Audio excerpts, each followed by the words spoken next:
اللہ ولی الذین آمنوا یخرجهم من الظلمات إلى النور والذین كفروا أولیاؤهم الطاغوت یخرجونهم من النور إلى الظلمات أولئك أصحاب النار هم فيها خالدون ألم تر إلى الذي حاج إبراهيم في ربه أن آتاه الله الملك إذ قال إبراهيم ربي الذي يحيي ويميت قال أنا أحيي وأميت قال إبراهيم فإن الله يأتي بالشمس من المشرق فأت بها من المغرب فبهت الذي كفر واللہ لا يهدی القوم الظالمین۔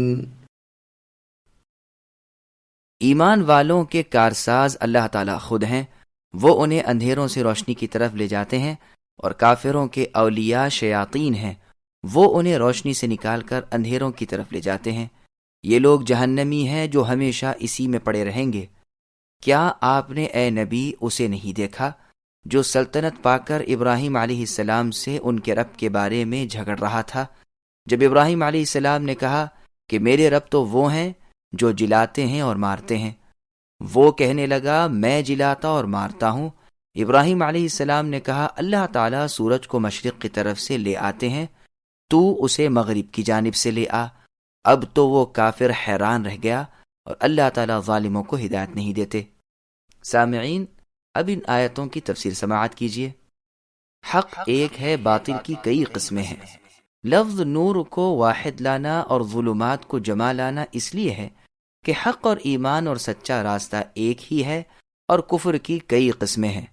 کفر کی بہت سی شاخیں ہیں جو سب کی سب باطل اور ناحق ہیں، جیسے اور جگہ اللہ نے فرمایا وَأَنَّ هَذَا صِرَاطِي مُسْتَقِيمًا، اور یہ کہ میری سیدھی راہ یہی ہے، تم اے میرے تابع دارو اسی کی تابع داری کرو اور راستوں پر نہ چلو ورنہ راہ سے بھٹک جاؤ گے۔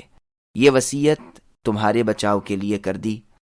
ایک اور جگہ اللہ نے فرمایا وَجَعَلَ الظُّلُمَاتِ وَالنُّورَ، اور بھی اس قسم کی بہت سی آیتیں ہیں جن سے ثابت ہوتا ہے کہ حق ایک ہی ہے اور باطل میں تفرق و انتشار ہے۔ ایوب ابن خالد رحمہ اللہ فرماتے ہیں کہ اہل اہوا ہوں یا اہل فتنہ کھڑے کیے جائیں گے۔ جس کی چاہت صرف ایمان ہی کی ہو وہ تو روشن صاف اور نورانی ہوگا، اور جس کی خواہش کفر کی ہو وہ سیاہ اور اندھیریوں والا ہوگا۔ پھر آپ نے اسی آیت کی تلاوت فرمائی۔ ابراہیم علیہ السلام اور نمرود کے درمیان مناظرہ۔ اس بادشاہ کا نام نمرود ابن کنعان ابن کوس ابن سام ابن نوح تھا۔ اس کا پائے تخت بابل تھا۔ اس کے نسب نامے میں کچھ اختلاف بھی ہے۔ مجاہد رحمہ اللہ فرماتے ہیں دنیا کی مشرق و مغرب کی سلطنت رکھنے والے 4 ہوئے ہیں، جن میں سے 2 مؤمن ہیں اور 2 کافر۔ سلیمان ابن داؤد علیہ السلام اور ذوالقرنین، اور کافروں میں نمرود اور بخت نصر۔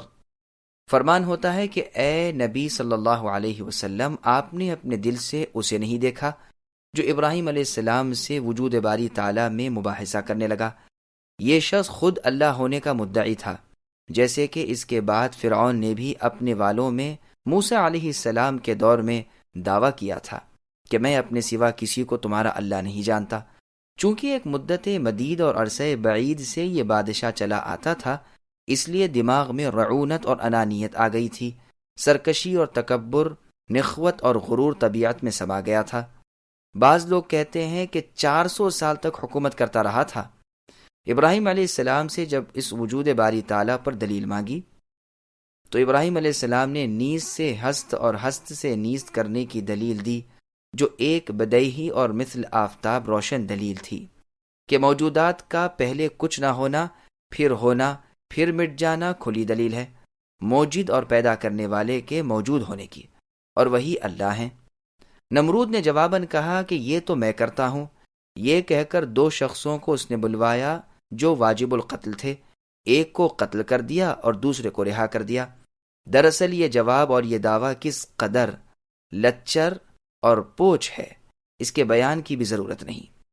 ابراہیم علیہ السلام نے صفات باری تعالیٰ میں سے ایک صفت پیدا کرنا اور پھر نیز تو نابود کر دینا بیان کی تھی، اور اس نے نہ تو انہیں پیدا کیا نہ ان کی یا اپنی موت و حیات پر اسے قدرت، لیکن جاہلوں کو بھڑکانے کے لیے اور اپنے علم والے ہونے کی بات جتانے کے لیے باوجود اپنی غلطی اور مباحثے کے اصول سے طریقہ فراری کو جانتے ہوئے صرف ایک بات بنا لی۔ ابراہیم علیہ السلام بھی اس کو سمجھ گئے اور آپ نے اس کند ذہن کے سامنے ایسی دلیل پیش کر دی کہ صورتاً بھی اس کی مشابہت نہ کر سکے۔ چنانچہ فرمایا کہ جب تو پیدائش اور موت تک کا اختیار رکھتا ہے تو مخلوق پر تیرا تصرف پورا ہونا چاہیے۔ میرے اللہ نے تو یہ صرف کیا ہے کہ سورج کو حکم دے دیا ہے کہ وہ مشرق کی طرف سے نکلا کرے، چنانچہ وہ نکل رہا ہے، اب تو اسے حکم دے کہ وہ مغرب کی طرف سے نکلے۔ اس کا کوئی ظاہری ٹوٹا پھوٹا جواب بھی اس سے نہ بن پڑا اور بے زبان ہو کر اپنی عاجزی کا اقراری ہو گیا، اور اللہ تعالیٰ کی حجت اس پر پوری ہو گئی، لیکن چونکہ ہدایت نصیب نہ تھی راہ یافتہ نہ ہو سکا۔ ایسے بدوضع لوگوں کو اللہ تعالیٰ کوئی دلیل نہیں سمجھاتے، اور وہ حق کے مقابلے میں بغلے جھانکتے ہی نظر آتے ہیں۔ ان پر اللہ کا غضب و غصہ اور اللہ کی ناراضگی ہوتی ہے، اور ان کے لیے اس جہاں میں بھی سخت عذاب ہوتے ہیں۔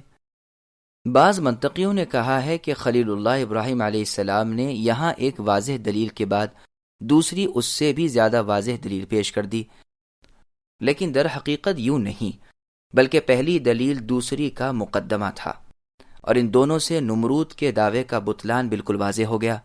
اصل دلیل پیدائش و موت ہی ہے، چونکہ اس کا دعویٰ اس ناسمجھ مشت خاک نے بھی کیا تو لازم تھا کہ جو بنانے بگاڑنے پر نہ صرف قادر ہو بلکہ بناؤ بگاڑ کا بھی خالق ہو، اس کی ملکیت پوری طرح اسی کے قبضے میں ہونی چاہیے، اور جس طرح موت و حیات کے احکام اس کے جاری ہو جاتے ہیں اسی طرح دوسرے احکام بھی جاری ہو جائیں۔